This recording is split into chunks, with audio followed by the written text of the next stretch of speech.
জাতীয় চেতনাৰে সমৃদ্ধ সকলো অসমবাসী ৰাইজকে নমস্কাৰ জনাইছোঁ। মই এয়া ওলাইছোঁ ৰাজীৱ ককাইদেউ সকামলৈ চপাখোৱাৰ পৰা। যিটো পোনে পোনে ৰাস্তা আছে ৬-৭ কিলোমিটাৰ হ'ব, সেই ৰাস্তাটোৱেদি আৰু এখন শদিয়াৰ প্ৰধান নদী পুন্দিল নদীৰ ওপৰত পকী দলংখন বনাই আছে, কিন্তু এখন হৈছে বাঁহৰ দলং। আৰু এই বাঁহৰ দলংখনেদি আমি দলং পাৰ হৈ 2 কিলোমিটাৰমান আহি আমি টুপচিঙা গাঁওখন পালোহি। আৰু ইয়াতে পথাৰতে আমি বাইকবোৰ ৰখাইছোঁ। ইয়াত গাড়ী বেছি ৰখোৱা নাই, এইটো চাইডে অকল বাইক ৰখাইছে আৰু এনেকুৱা পাৰ্কিং জেগা বহুতো আছে। এখন বহুত ডাঙৰ পথাৰ হয়। এফালে টুপচিঙা গাঁও আৰু সোঁ চাইডে আছে মোৰ বাইক পাৰ্কিং কৰি আমি মূল যিটো মণ্ডপ হয়, মণ্ডপৰ পিছফালৰ পৰা আমি সোমাইছোঁ। আৰু ইয়াত দেখিছেনে কিমান মানুহ, লোকাৰণ্য, মোবাইল নেটৱৰ্ক একো নাপায়, ইমানেই মানুহ বেছি হৈছে। অসমৰ বিভিন্ন ঠাইৰ পৰা অহা মানুহ। আৰু এয়া 26 খোলা গায়ন পাৰ্টি, ইয়াতে গায়ন পাৰ্টি দেখিছে। আৰু এই গায়ন য'ত বজাইছে, এই গায়ন বজোৱাৰ যিটো ৰভা হয়, এই ৰভাৰটো বাঁহ আৰু তৰা গছৰ হয়, মানে ওপৰত তৰাপাত। আৰু এই তৰাপাত দিয়া যিটো ৰভা হয়, এই ৰভাটো মানে চাপৰকৈ বনোৱা হয়।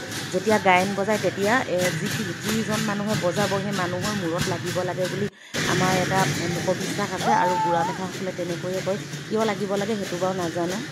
আৰু এয়া হৈছে ৰাজীৱ শদিয়া ককাইৰ মৈদামস্থলী। ইয়াত বিভিন্ন লোকৰ সমাগম হৈছে। ইয়াত বহুতে ধূপ ধূনা জ্বলাইছে, সেৱা পূজা কৰিছে, যাৰ মন যায় তেওঁৱে জ্বলাব পাৰে। আৰু এইটো হৈছে ভোজনালয়। ইয়াত 23খন গাঁৱৰ ৰাইজে শদিয়াৰ খাদ্য ৰান্ধিছে আৰু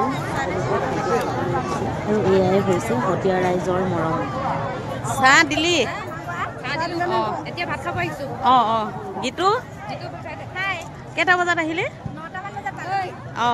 এয়া ৰাজীৱ শদিয়াক ভাল পোৱা আৰু জাতীয় চেতনা থকা অসমৰ ৰাইজ আজি সকলো ওলাই আহিছে, ভাল লাগিছে।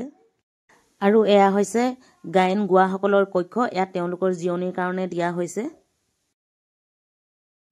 বুজি পাইছো বুলি মই ধাৰণা কৰিছো, কিন্তু হাজাৰ হাজাৰ লোক ইয়াত সমবেত হৈছে।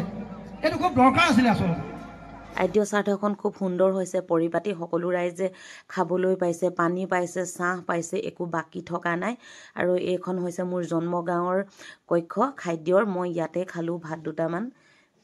আমি প্ৰথমতে ভাত নাখাওঁ বুলি ভাবিছিলোঁ, কিন্তু যেতিয়া গম পালোঁ যে ভাত শাক আছে, নহ'লে ভাবিছিলোঁ যে আলহীসকলে খাই লওক।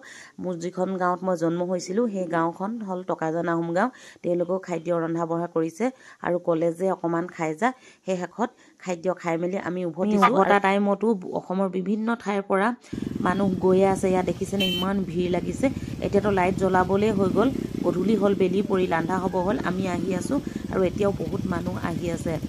এয়াই হৈছে ৰাজীৱ শদিয়াৰ প্ৰতি থকা মৰম, শ্ৰদ্ধা আৰু ভালপোৱা।